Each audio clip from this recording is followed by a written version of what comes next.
Hey y'all, welcome back to the Fallout Show recap. Today is episode 4, and I sincerely apologize for the delay in getting this episode out.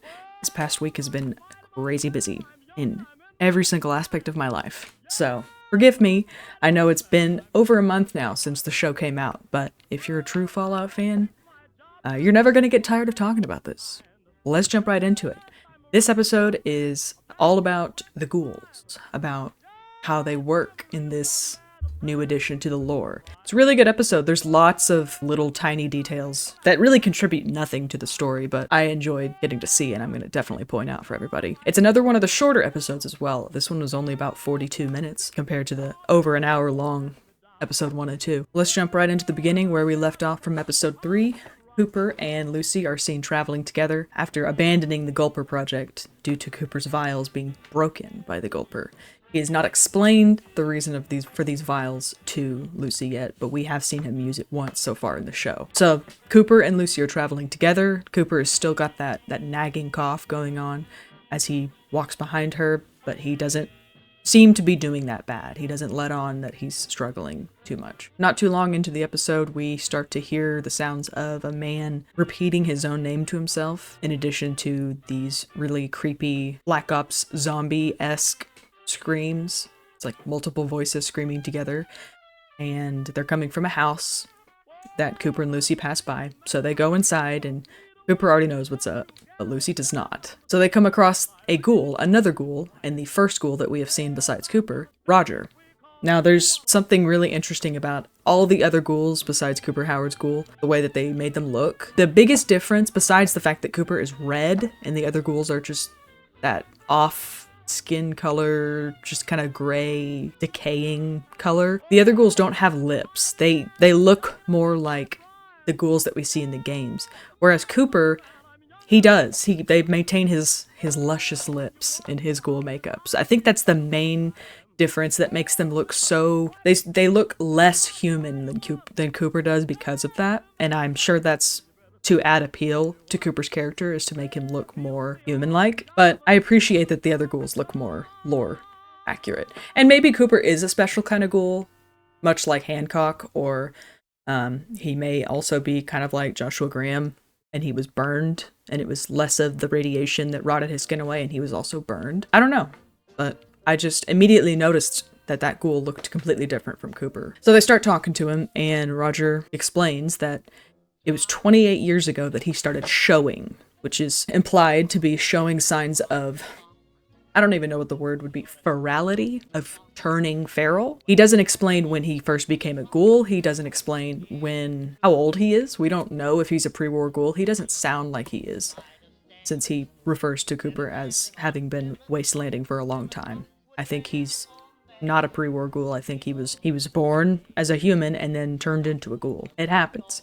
But he mentions that he started showing signs of turning feral about 28 years ago, and he's been taking these vials to keep from turning. Cooper doesn't have any vials on him. I don't know if he would actually share the vials with him if he did, but he doesn't have any, so there's nothing he can do. So Roger pretty much accepts his fate, that he's going to turn. Because, as we learn later on in the episode, when they start repeating their name to themselves, it's only a matter of minutes before they turn. Cooper dispatches him as humanely as he can, while having Roger relive one of his best memories of eating apple pie and ice cream, which very much upsets Lucy because she was starting to empathize with Roger, and so she's very upset. While Cooper begins to harvest the delectable ass jerky, Lucy mentions that she has been through hardships and that she didn't resort to cannibalism. She mentions the Great Plague of 77, in which her mother perished. This is what she says. Again, we know from later on in the series that's not what happened, but it makes you think. I think Hank McClane definitely made up the Great Plague of 77. I don't know how that worked, if he messed with the food supply of the vault to simulate people dying of starvation when he was really, bombing them. I don't even know if anybody in the vault besides the Vault 31 people remember said Great Plague of 77. It's very unclear, but she mentions it for the first time. This is when she mentions the Great Plague of 77. That's when Cooper asks her, what did you say your name was? And she mentions her name, and then he recognizes it. This is where Cooper realizes, or at least has has a nagging suspicion that she is related to one of his greatest enemies. After Lucy begins to harvest the jerky, we are taken to the vault, and we get to see the status of the election that is going on in the vault between Reg, Woody, and Betty. And so we immediately are shown scenes of Reg and Woody putting up their campaign posters. Notably, Betty is not seen doing any campaigning. She's not putting any effort into the election and trying to win. But Reg and Woody are working hard. I think Woody put up 10 posters. He's a trooper, that one. And after they have gone through the laboring task of putting up posters, they mosey on over to view some raiders, or a raider, who is inside of a observation chamber and has been drugged, also has a cone of shame on, and basically discuss that they are trying to figure out the operating principles under which the raiders operate. Which there is none. We know there is none. They just want to kill, and they want to collect as much jet and psycho as they can get their hands on. But vault dwellers are notoriously optimistic. And then we see the very creepy scene between Betty and Norm. Norm is sitting by himself, contemplating or perhaps brooding. Betty brings him a slice of pie, which is definitely a parallel to the previous scene. Roger Cooper discussing how they miss pie. Vault dwellers are still enjoying pie. Norm mentions that he has guilt for hiding in the vault during the raid. Even though Lucy 100% pushed him into the hiding place, he still feels like he could have done more. Obviously, we know that Norm's strengths do not lie in his physical strength, but in his intellectual perception. So Betty gives him some okay advice, talking about how he's smarter than most boys, so she doesn't want to see him get that angry because he could really make some bad decisions. And then she delivers a line that is so creepy, and it had to have set off all the red flags in Norm's mind. She tells him to tread lightly. So she knows that he's up to stuff, and she doesn't want him to be. And she straight up warns him to not stick his nose where it doesn't belong. Not pointing out his nose. He has a great nose. And that's where they leave us with the vault for now, and we're back to Lucy and Cooper. And she finally succumbs to her thirst as they pass by what looks like some sort of car part. It looks like a wheel well and some sort of like plastic tank cover or something that goes on the underside of a car, filled with disgusting looking water, which she goes and drinks. And this is where she accepts that she has to adapt to the wasteland, and she has to drink the dirty water. And this is, of course, where she contracts a radiation sickness, if not from the gulper water, one or the other. They pass by a crater in the city, but you can see the Super Duper Mart in the background that they're going towards. It's interesting that the water is still running through the pipes. You can see it flowing in the crater. And Lucy attempts to make an escape while Cooper has a coughing fit, which doesn't go well. He immediately catches her, which she responds to by biting his finger off. Love that for her.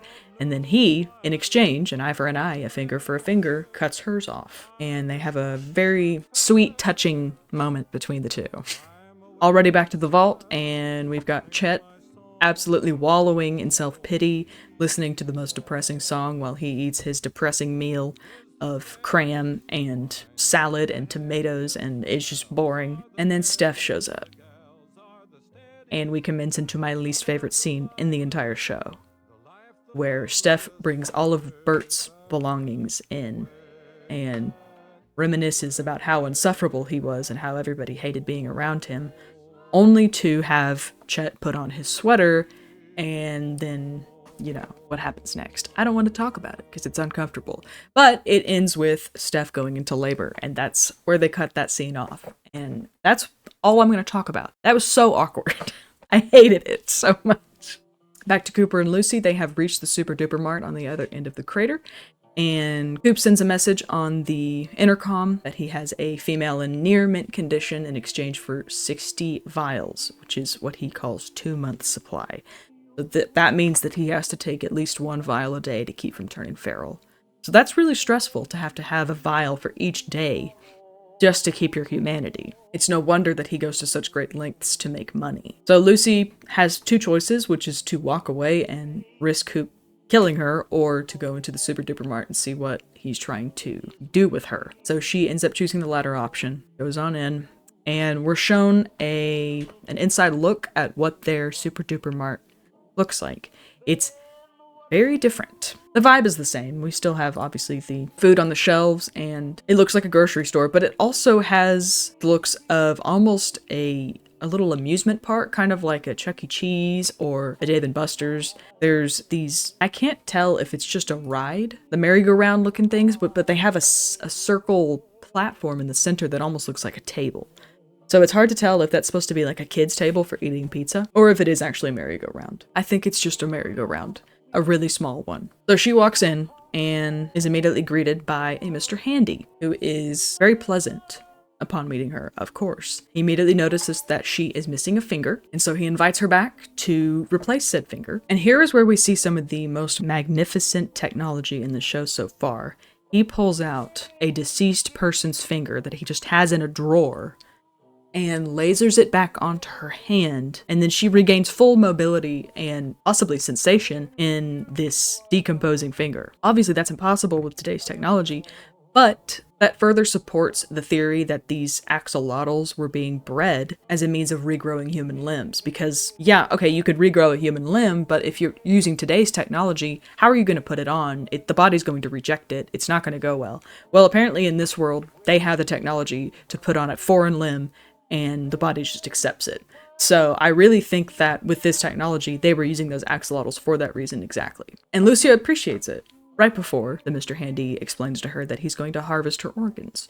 And this is where we learn why Coop brought her. This is an organ business. They trade human organs for caps. Why? I don't know. Maybe they have technologies to do transplants in the Wasteland. I really don't know what you would want with organs unless you had that kind of technology. But he injects her with the tranquilizer, and that's where that scene ends. And then we're back to the vault, and Norm is delivering some leftover cakes and leftover jello cake to the prisoners. But Veronica, the prison guard who sits outside, immediately stands up and calls him out for giving cake to the prisoners, saying that it's not fair that they get it before she does. So Norm offers her the entire cake, which she accepts, and then says that she's going to go put it in her fridge. Now I think that is about as much evidence that we're going to get that Veronica is the one that ends up killing all of the prisoners. It's because she had access to cake that was supposed to be given to them. She could have easily put poison in it. And Norm has a quick little exchange with one of the Raider prisoners, who points out to him that Vault 32 is nothing innocent. He basically tells him the Raiders were not the ones that killed them. The Raiders found them dead. And that's when Norm finally gets curious enough to start investigating a little more about what happened with Vault 32. We get a great shot of a special poster in his room while he's on his computer researching. Love that Easter egg. As he's hacking the terminal, he finds that he is unable to get into the Vault 32 logs. They're being protected. Even though he seems to have already overridden some sort of password, because you can see at the bottom of the screen it says security protocols overridden. So we can assume that Norm already went through the hacking process. Maybe he can only hack expert levels, and this was master. But he immediately goes to fetch Chet from his room to come back with him to Vault 32, in which he finds Steph in the middle of labor, and Chet obviously wants to leave and do anything besides sit in there and watch her give birth. So Norm takes Chet to Vault 32, and this is where we see the primary difference between the two characters when faced with reality. When Norm sees all of these people who have killed themselves and killed each other, he becomes curious and doubtful of the vault, especially when they discovered that these people were dead over 2 years ago, and we see the clip of the mouse. In many instances in the games, you see the explanation of the experiments that were being done on the vaults in the form of some sort of video or a holotape or just a log explaining about how their experiment is supposed to go. So that's why I'm very confused and curious about what happened with Vault 32, because later on they are discussing the purpose of these 3 vaults. They are considered breeding vaults. They are supposed to breed management. And yet the clip of the mice eating each other is a Vault Tech clip. It has the logo right on there. And it's playing in front of this man who's just killed himself. So was there a secret experiment in Vault 32 that wasn't even discussed in the initial, the table meeting between Vault Tech and all the other companies? Did Vault 32 have a tertiary purpose, right? The primary purpose is what is told to the Vault Dwellers, is that they are there to repopulate the Earth. The secondary purpose, this is what I'm calling it, this is not really how it's laid out, but the secondary purpose is a breeding program for management. But here we have a whole other experiment where they continuously overpopulate a vault until they start to eat each other. until they start to engage in cannibalism. I don't know what that clip is trying to imply. If it's saying that Vault-Tec wanted these people to start killing each other, or if this was purely a mistake. You would think that Vault 31 would say something to Vault 33 if 32 had completely wiped out its entire population, unless they wanted it to happen. It's just very strange that Vault 31 says nothing to them about what happened. But nonetheless, everyone is dead. They killed each other. Norm is realizing that something else is going on, but Chet fully thinks that these people just went crazy, and he refuses to believe that anybody could have orchestrated this kind of thing. And especially when Norm finds that his mom is the one that opened the vault from the outside. I don't know what Chet thought in this moment. I think he just decided, you know what? This is not something that I need to think about because it's going to completely ruin and destroy my sense of existence and reality. I'm just going to go back to my room and I'm going to play father with Steph's new child. And I'm going to just put this out of my mind because I don't want to think about it. But Norm fully tackles it, and he decides that this is going to be his mission, is to find out the truth. And that is the primary difference between Chet and Norm. And this is where I really start to dislike Chet, is because he's so in denial. But it's true to reality. People don't want to believe stuff that is as terrible as what Vault-Tec has done. So we're quickly pulled back to Lucy, as she comes to on a gurney while Mr. Handy rolls her past a bunch of ghouls that are kept in fridges. And this is very interesting as well. The fact that they are specifically keeping ghoul organs and selling them, depending on, I guess, how old the ghouls are, between 100 and 500 caps. So we see a dead ghoul with a bucket, assuming it has some salvaged organs in there. And on the sticky note, you can see it was scratched off. It was 500, and then it was 300, and now it's 100 because the ghoul is dead. But they're selling ghoul organs. Again, that begs the question, why? Well, if given the new lore changes to ghouls where they heal, maybe the organs are somehow in good enough shape to heal people? To transplant to normal humans? Or are the ghoul organs specifically marketed towards ghouls? The regenerative property is the only thing I can think of, but they're so ridden with radiation, I can't fathom how that would be useful to a non-ghoul. Nonetheless, Snip Snip rolls Lucy up to these two stoners who are just chilling out. And they are apparently the leaders of this, well, the managers of this little organ trading organization. And Snip Snip tells them what the request is for the amount of caps. They accept, and on the table, it's great. It's like 1-to-1. They had to have 3D printed these props to the exact size. We get some Rataway, we get some Psycho, we even get some Halloween decorations behind them, which is reinforcing the day that the bombs dropped during late October. Just great Easter eggs in there, further world building. And then there's some regular drugs, like some cocaine, the usual. Snip Snip further rolls Lucy back towards the back room of the Super Duper Mart and passes some hanging body parts, which is 100% Raider coded. I mean, it looks like something that you would see in Springvale School. So that makes me think maybe they are literally selling body parts to Raiders to be used as effigies to scare people away. I could see that happening. I couldn't see Raiders wanting to trade with people, though. I would think they would just murder everybody before they spend caps on body parts. This whole organ market thing is weird, and I'd love to see an explanation for it. Maybe I'm completely overlooking the reason. Also, as Snip Snip is moving Lucy through the store, we get to see a giant ad for Dairy Fresh ice cream, which is a brand unique to the show. This is not something that we see in the games. However, it fits in perfectly, and I could absolutely see that being added to the next installation of the game. I think they've expanded on the lore so well, keeping with the existing themes and world building. Nothing that I saw in the show looked out of place for the world. Everything just fit perfectly, even if it had never existed until this show. We also see a Nuka Cherry ad in the Super Duper Mart, which is the first time we see that mentioned, as well as a Nuka Victory, which is sitting above where the ghouls are being held in the fridges. And then finally we reach the back room of the games. And as somebody who played Fallout 3 many, many times, the back room of the Super Duper Mart gives me so much anxiety because, as one would know, when you're there for the Wasteland Survival Guide quest to get the food and medical supplies, and you go into that back room, as soon as you grab those medical supplies, you hear over the intercom, there's a whole new wave of raiders that just came in, and I, as a child, almost peed myself whenever I heard them come over the intercom. I was absolutely terrified. So I did feel that level of anxiety when they went into that back room. And it's not any better in Fallout 4, that back room. It's just full of more raiders. Actually, it's full of ghouls in Fallout 4. It's just a very nerve-wracking location for anybody who's played the games. But we get a great display of some of the in-game medical supplies that you'll see. So Snip Snip almost harvests Lucy's organs, but she has some quick thinking and uses a defibrillator on his blade, which short-circuits him and renders him inoperable. But being the high intelligence that she is, she quickly finds a solution to use Abraxo in his syringes.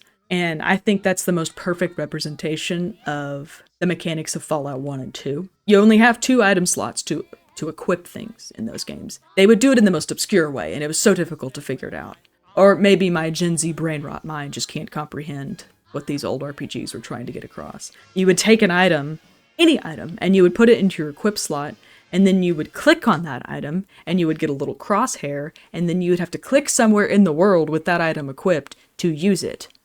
And you just have to click the correct place to use it. For example, when you have to use the rope on the elevator in Fallout 1 to get down into the first vault that you go into. It took me forever to figure that out.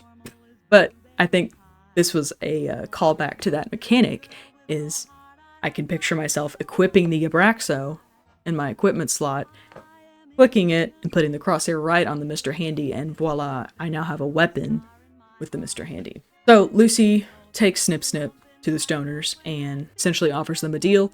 Either they release the ghouls, or she shoots them with the Abraxo syringes. They are not impressed, but they also could not care less, and so they give in to her request.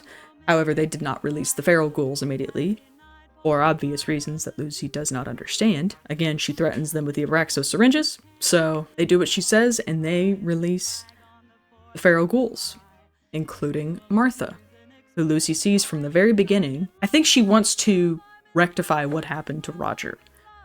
Understanding that Martha is going through the same thing that Roger was going through, she wants to find a way to heal her without having to kill her like Cooper did, because she thinks that she is better than Cooper, morally. She is determined to save Martha and show Cooper that murdering people is not the only way to do things. Unfortunately, she is wrong. As the feral ghouls open up their door, we can see their little tag on there, and it has a lot of things scratched out when they were regular ghoul, and then when they became feral ghoul, and their organs become worth fewer caps than that of a fresher ghoul. Just thought I'd point that out again. I can't figure out why you would want feral ghoul organs to begin with, but we get a good look at their face. They had given the feral ghouls blacked out eyes, which is not what they look like in the games. The only ghoul I think that has eyes like that is Hancock, but it does absolutely make them look a lot creepier and less human-like. And so they immediately attack Lucy and the others.